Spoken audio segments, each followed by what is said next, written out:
I've always enjoyed film photography. The grain, the colors, the mechanical cameras, just all of it. There's just something about analog cameras that I truly enjoy.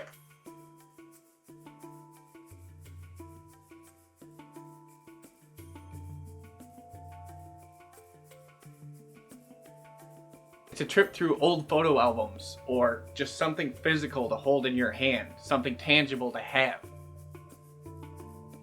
I can't count how many times as a kid my sister and I would flip through our family photo albums.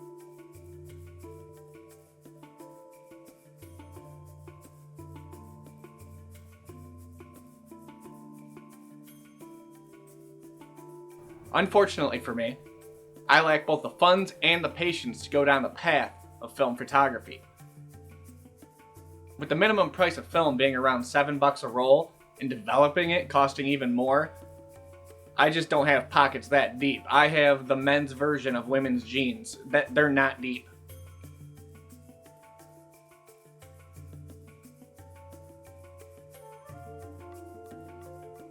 In my opinion, the resurgence of film photography is brought about by photographers wanting to show some form of authenticity.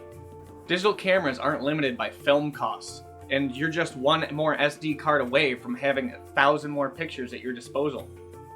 Digital cameras aren't limited by how many photos you can shoot on a roll of film.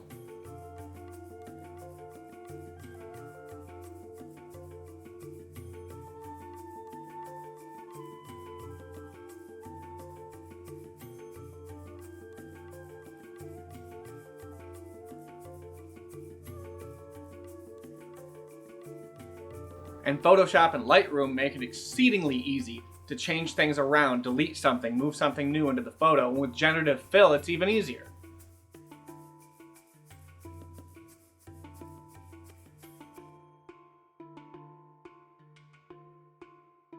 I've been trying to digitally emulate film for a while now, creating my own presets over and over and pulling my proverbial hair out because anxiety took the real thing years ago. Finding the right look is hard when you're not absolutely sure what that look you're going for is. But you just know you'll know it when you see it.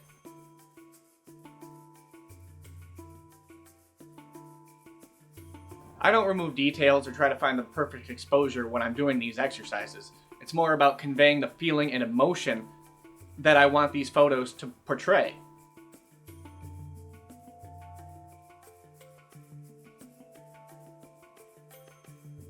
I think little mistakes and errors lend themselves to the process of film photography.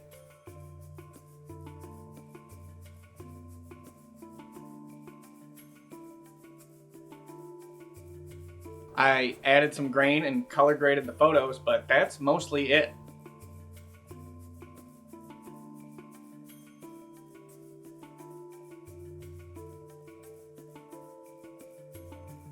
I've visited the Japanese gardens before, and the garden does feel like Japan a bit.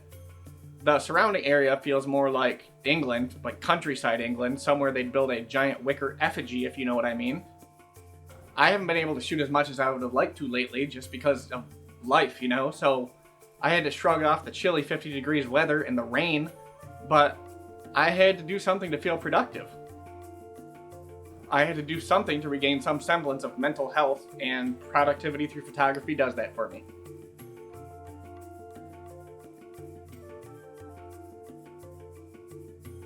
It's not the perfect image that's important, it's how that image affects you.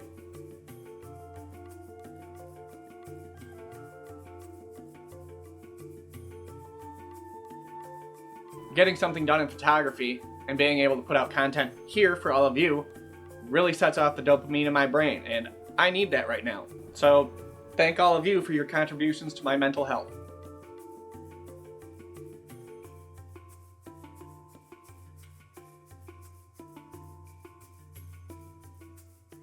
The stone lanterns are clearly my favorite subject in the garden, followed by the bridge. I'm hoping to revisit the area in the summer when the plants are more alive, because I wasn't exactly happy with the color choices I had available to me there, and you could see a whole lot of buildings in the background that I wasn't a fan of. I'm not super happy with what I was able to get this time, but it's better than nothing. I think a lot of these shots would benefit from contrasting colors, but beggars can't be choosers, and it was the only place I could think of to go. I really like Kodak's Portra 800, which is high in grain and contrast. That's typically the film I try to emulate when I'm doing these exercises. Now, I'm not saying the colors are exactly what Portra 800 would be, but it's there in spirit. If I were able to get the color more accurate, I'd be much happier with my attempt. I'm sure there's a couple film photographers out there right now screaming at me across the internet telling me I don't know what I'm doing, and you're right, but I'm having fun doing it. I'm still gonna do it because I'm too poor to join your esteemed ranks, but enjoy your Leicas and your Mamiyas.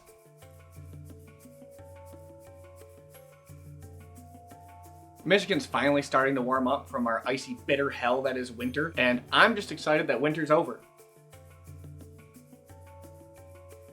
I chose a really bad time to start a travel photography channel because I hate the cold.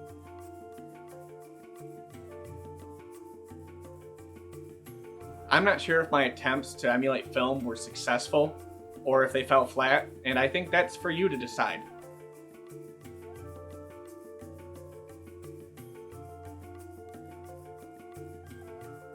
Every photographer goes through a rut now and then, and I think this may be one of mine.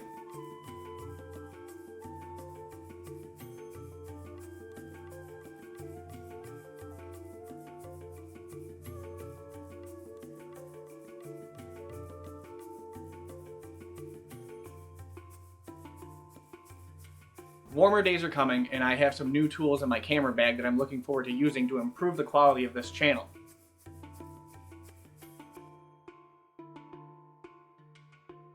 A reminder that most of these prints and many others are available in my online store if you would like to financially support this channel. If you can't financially support it, I totally get it. I can barely financially support it.